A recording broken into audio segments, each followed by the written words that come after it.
Yeah, the word was out, that the jam session is taking place at wherever, and this lasted from like 1990 to now. We're still doing it. But when you were doing it in the '60s as well, right? I was doing it primarily at my house, really. The first house. This is where I met George. He would come to my house. I lived on Crater Street, and I had a full basement underneath this house, and I turned it into a club. Basically, it's just I called it Crater Street East. And I wrote a tune called Crater Street East. We still do that with my quartet now, but that's where I met George. He came to some sessions, and we just loved the way he played. But he was a little different from the rest of the folks. He was not a bebop player, you might say. He was more a fusion player, at least the way I remember it. And he studied piano with me. I can still see him sitting at the piano, with his legs crossed underneath the piano like this, and he would be practicing and coming up with the strangest sounds you've ever heard in your life, but yet they were musical, and So what did you make of that when he was Let me coming? hold real quick. Let me just adjust the microphone. It moved a little bit. Yeah. I got a little bit of static coming off it. This is great stuff. okay. There, thank you.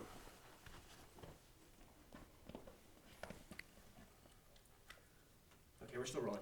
Okay. What did I think of? What did you think of it when he was making these strange sounds?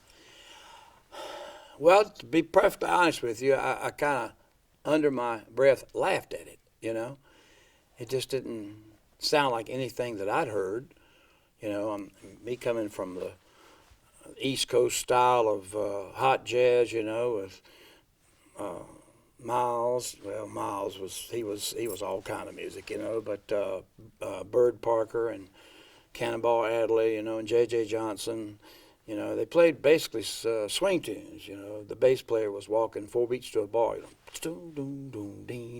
kind of thing. George was hearing some other stuff. It was hard to describe, man. And he would come and sit in with us and play. And of course, everybody would look at it. They looked like they were looking in a mirror at him playing because it was reversed. The way he played the guitar, he strung it up right, but he played it left-handed, which just looked weird in itself. But all the older musicians in town, and of course at that time, I don't guess I was considered an older musician, but I was older than George. I came to Charlotte. I was 27 years old, and this was probably 1963. I was probably 30 years old when I met George. All right, and he was like in high school, 10th, 11th grade or something. I don't remember exactly where he was in high school, but we all kind of, I don't know. I don't hate to use the word scoffed at the music, but we didn't, we weren't ready to accept it in that particular genre, or what we were doing. It always seemed to be a little bit different. And but it was always, and John would come to my house with George and come to the sessions, down at my basement and play. And John had great time, good time, good feel, everything. But the music we were playing that they wanted to play just didn't seem to fit in with what the rest of the group was playing, So we just went along, left it at that. Had no idea that what was going to happen later on, was going to take place or occur. So did you ever speak to him About the music? About the music, yeah. Like, what are you doing? Or Yeah, I would ask. I said, "What are you hearing? Where are you getting this? And he'd say, "It's coming here, and here." What else can you say? Because people that pioneer new ways of doing music, they're always thought of as kind of off the wall, maybe, or whatever. They've always be made fun of or something like that, or scoffed at, Beethoven went through it, so did Schoenberg and all those other folks, Well, so did the bebop players. It seems Well, like yeah. it seems like jazz is known for innovation. So. Yeah, but it is definitely jazz that can go any way you want to because it is your own personal touch on how it should be played. And by that aspect, we should not have made fun of it, And I look back upon it now and say, no, that's not the way to think. Let people explore and expound and do what they do, and go with that. If people enjoy it, fine. If they don't, go somewhere else.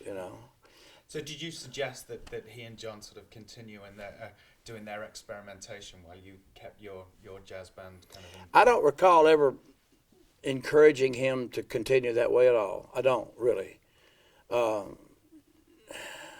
George and John were not really in my close circle of friends, all right?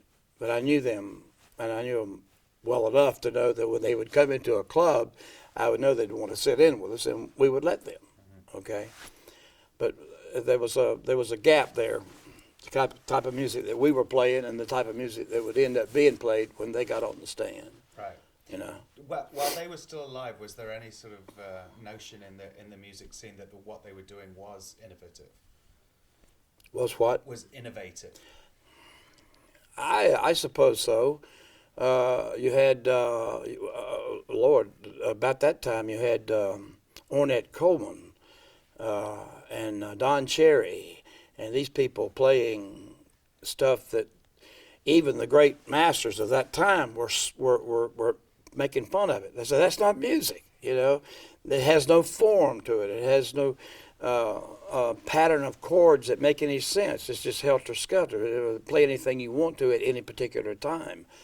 And that's where I was with those people that are making those statements. That's where I was, because I was very much geared to playing on a set of chord changes, that had semblance, that made music, and trying to stay within the framework of those chord changes, which is what my whole life has been anyway. And it still is. I still believe that, But listening to Ornette reminded me kind of what George and them were doing back, that was 1963. I moved to my house at Crater Street in 62, I remember that. And somewhere after that I met George and John. So we, like I say, if I had a gig, say a birthday party to play, I wouldn't call those fellows up to come play with me. It'd be that. I would call the players that I knew that thought kind of the way I did. But that's the beautiful part, I guess, of music. It can go many different ways, and some people stick to their guns. You have to admire them.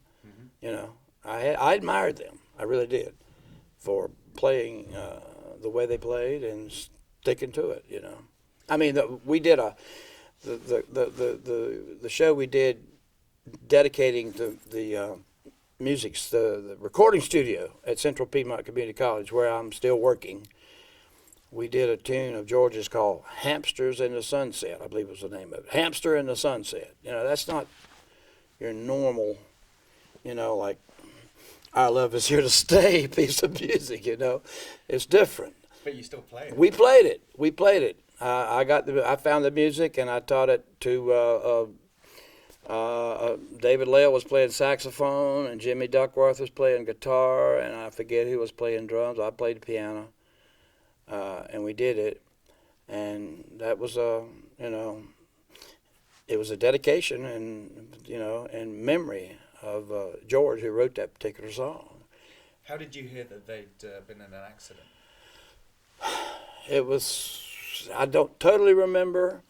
Someone said that George and John had been killed in an automobile accident, and I couldn't believe it.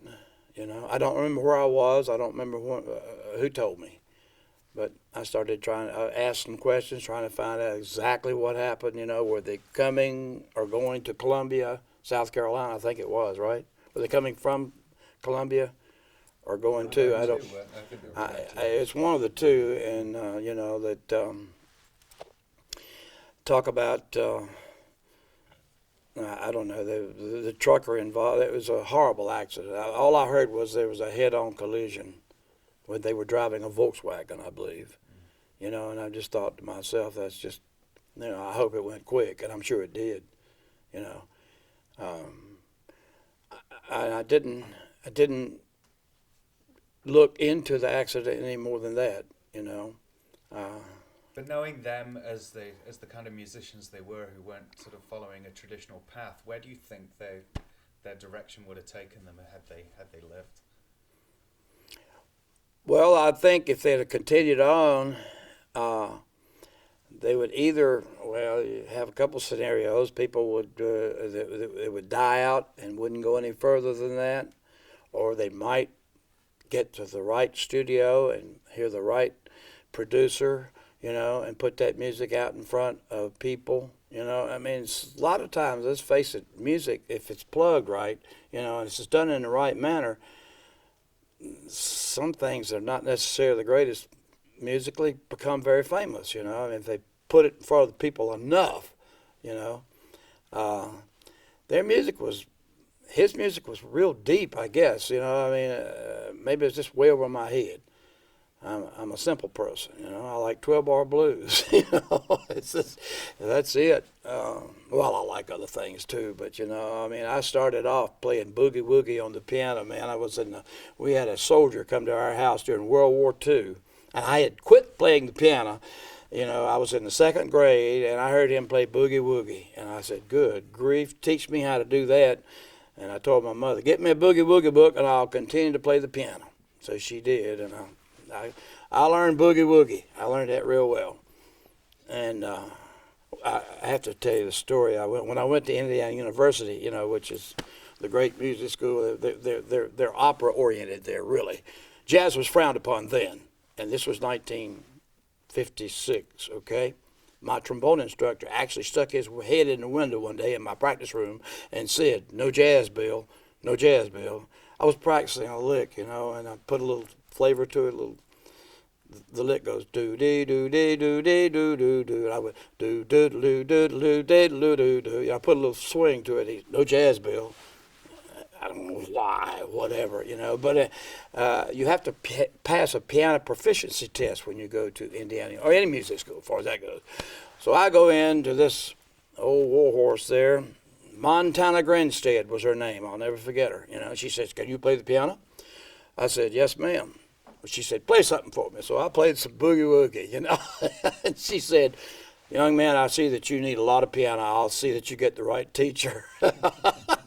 So boogie woogie was frowned upon, you know, jazz was frowned upon, and so on and so forth. But that's a little deviation there to the story. But you wound up teaching George piano, right? I did, but I already had been playing, you know, working on jazz, working on chords, how they move, why they move this way, that way, you know, majors, minors, augmented, diminished, and whatever, you know.